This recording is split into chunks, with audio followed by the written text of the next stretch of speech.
नियम का सदिश रूप। इससे पहले हमने कूलाम का नियम देखा और कूलाम के नियम से हमने जाना कि आखिर दो बिंदु आवेशों के बीच लगने वाले बल का परिमाण कितना होता है।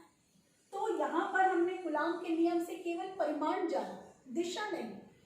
और हम जानते हैं कि बल एक कौन सी राशि है, सदिश। तो इसीलिए हमें कूलाम के नियम को, कूलाम का नियम हमने अभी देखा कि दो बिंदु आवेशों के बीच लगने वाला बल, तो ये हमें मिला 1/4πε0 into Q1 Q2 by R square. Okay, तो ये कूलाम का नियम यहाँ से केवल हमें क्या बता रहा है, परिमाण, दिशा हमें नहीं बता रहा है। और चूंकि बल एक सदिश राशि है तो इसलिए हमें कूलाम के नियम को वेक्टर फॉर्म में लिखना पड़ेगा, सदिश रूप में लिखना पड़ेगा। तो इस आर्टिकल में हम वही कर रहे हैं कि आखिर कूलाम के नियम को वेक्टर फॉर्म में कैसे रिप्रेजेंट करें। तो चलिए आइए इसको हम देखते हैं कि कैसे हम इसे वेक्टर फॉर्म में लिखें। तो डायग्राम पर हम नजर डालें। हमने यहाँ पर दो बिंदु आवेश Q1 और Q2 लिया हुआ है, जिसके की स्थिति सदिश, आवेश Q1 का स्थिति सदिश हम लिख रहे हैं वेक्टर R1। ओके, आवेश Q2 का स्थिति सदिश है वेक्टर R2। अब कुछ और भी नोटेशंस हमको फिक्स करने हैं, तो कैसे ये देखते हैं। हम यहाँ पर मैथमेटिकल पर्पस के लिए, मैथमेटिकल सॉल्व करने के लिए, डिराइव करने के लिए यहाँ पर हम मान रहे हैं कि दोनों जो आवेश हैं वो सजाती हैं। क्लियर। अब जब दोनों आवेश सजाती हैं तो उनके बीच लगने वाले बल की प्रकृति, तो उनके बीच लगने वाले बल की प्रकृति होगी प्रतिकर्षण बल की। तो चलिए हम नोटेशन फिक्स करें। पहले हम देख लें यहाँ पर आवेश Q1 के कारण Q2 पर लगने वाला बल, तो इसे हम डिनोट करेंगे Q2 पर लगने वाला बल, दैट इज F2। 2 पहले लिखेंगे किसके कारण, तो आवेश Q1 के कारण, तो इसके बाद हम लिखेंगे 1। ओके, दिशा क्या होगी, तो दिशा देखिए प्रतिकर्षण बल की होगी, मीन्स Q1 से विपरीत, मीन्स इसका डायरेक्शन ये होगा। इसके थ्रू, इस डायरेक्शन के थ्रू हम किसको शो कर रहे हैं, F21। प्रतिकर्षण बल किस पर, आवेश Q2 पर, किसके कारण, आवेश Q1 के कारण। ओके, अब यहाँ देखें हम आवेश Q1 पर कितना बल कार्य कर रहा है, तो ऑब्वियसली आवेश Q1 पर भी Q2 के कारण प्रतिकर्षण बल लगेगा, मीन्स Q2 से दूर की ओर लगेगा। और इसके लिए नोटेशन क्या होगा, तो F1 मीन्स क्या, Q1 पर किसके कारण बल, तो आवेश Q2 के कारण बल। तो इस प्रकार इसके लिए हम नोटेशन लिख रहे हैं F12 और इसकी दिशा कहाँ होगी, इसके विपरीत। क्लियर। अब देखिए डिस्प्लेसमेंट वेक्टर हम डिफाइन कर रहे हैं, आवेश Q1 से Q2 के बीच की दूरी, विस्थापन, तो इसे हम डिनोट करेंगे R21 से। ओके, Q2 पर कहाँ से, Q1 से डिस्टेंस या डिस्प्लेसमेंट, R21 से हमने डिफाइन किया इसको। इसी प्रकार आवेश Q कहाँ से, नेक्स्ट हम देखें आवेश Q2 से Q1 की ओर डिस्प्लेसमेंट, तो इसे हम डिनोट करेंगे R12 से।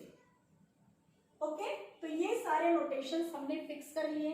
अब आइए हम देखें त्रिभुज के सदिश योग के नियम से, vector R1 displacement vector plus ये कौन सा वेक्टर R21, ये किसके बराबर होगा, तो इसे हम लिख लें vector R1 plus vector R21, ये बराबर होगा त्रिभुज की तीसरी भुजा, दैट इज वेक्टर R2 के। इसे हम लिख सकते हैं R21 vector equal to vector R2 minus vector R1। Clear. इसे हम दे दें इक्वेशन नंबर 1। विस्थापन सदिश को हम डिफाइन कर रहे हैं। इसी प्रकार देखिए यहाँ से डायग्राम में देखिए R2 प्लस R12, ये किसके बराबर होगा, vector R2 plus vector R12।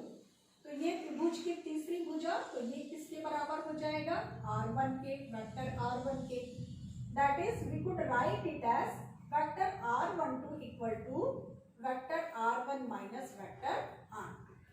Okay, इसे हम दे दें इक्वेशन नंबर 2। अब देखिए इसे हम क्या लिख सकते हैं, R12 vector R12 equal to, यदि हम माइनस साइन को कॉमन ले लें तो इसे लिखा जा सकता है vector R2 minus vector R1।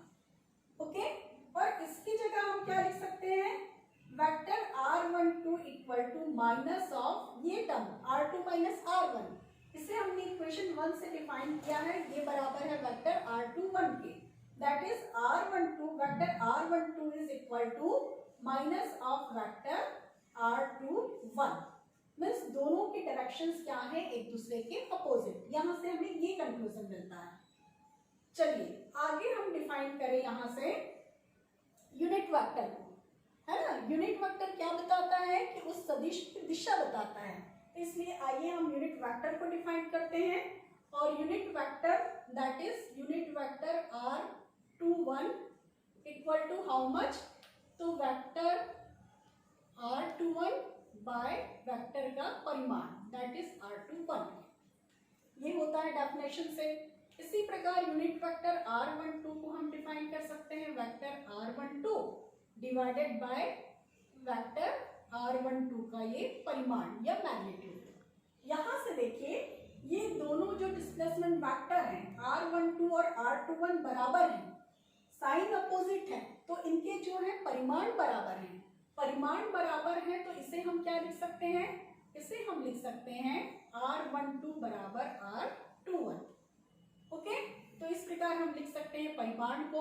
और यहाँ से देखिए ये जो यूनिट वेक्टर R12 है, इसी को ही क्या लिखा जा सकता है, यूनिट वेक्टर R12 बराबर वेक्टर R12 की जगह इक्वेशन नंबर 3 से माइनस वेक्टर R21, तो इसको हम लिख लें minus vector R21 divided by ये जो परिमाण है R12 का किसके बराबर है, R21 के, तो इसे हम क्या लिख सकते हैं, इसे हम लिख सकते हैं how much vector R21, that is ये वाला जो टर्म है vector R21 bye modulus of R21, ये बराबर है यूनिट वेक्टर R21 के, तो ये बराबर हो जाएगा माइनस यूनिट वेक्टर R21।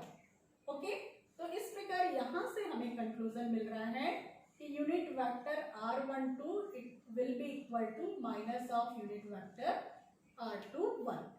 तो इसे हम दे दें नेक्स्ट इक्वेशन, हमारा इक्वेशन नंबर 4, और ये परिमाण बराबर है तो इक्वेशन नंबर 5।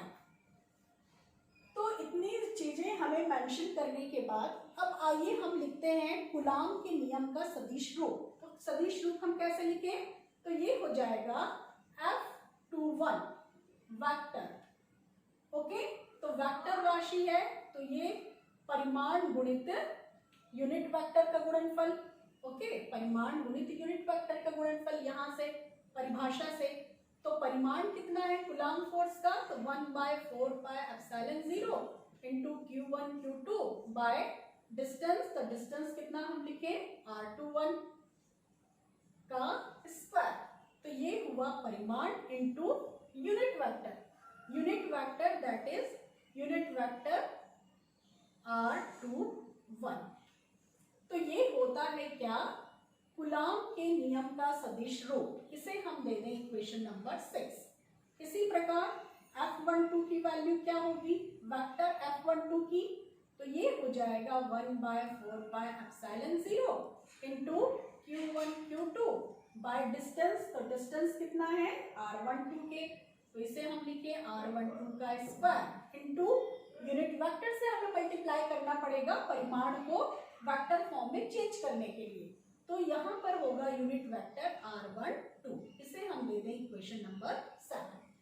अब देखिए हम इसी कोई और क्या लिख सकते हैं, तो ये वेक्टर F12 ये बराबर होगा 1/4πε0 into Q1 Q2 bye R12 जो है मैग्नीट्यूड इसका बराबर है R21 के, तो इसे हम लिख सकते हैं R21 का square into unit vector R12, यहाँ इक्वेशन नंबर 4 से हमने देखा ये बराबर है किसके, माइनस यूनिट वेक्टर R21।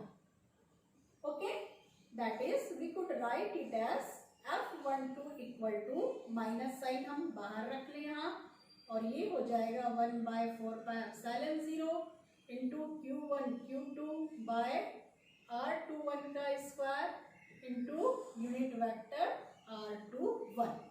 और ये वाली राशि देखिए, ये 1/4πε0 into Q1 Q2 by R21 square into unit vector R21, ये बराबर है समीकरण 6 से F21 के। ठीक है, तो इसको हम लिख सकते हैं F12 वेक्टर बराबर माइनस F21। ये हम दे दें अगला इक्वेशन समीकरण 8। क्लियर? तो यहां से हमें क्या मिल रहा है? कूलाम के नियम का सदिश रूप। कूलाम के नियम का सदिश रूप हम दर्शाते हैं कहां से? समीकरण 6 और समीकरण 7 से।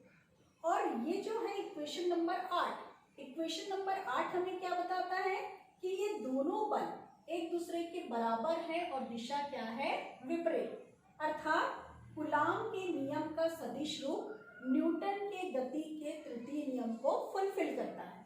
यहां से हमें यह कंक्लूजन मिलता है। तो इस प्रकार हमें निकालना है कूलाम के नियम का सदिश रूप। Okay, clear? Thank you.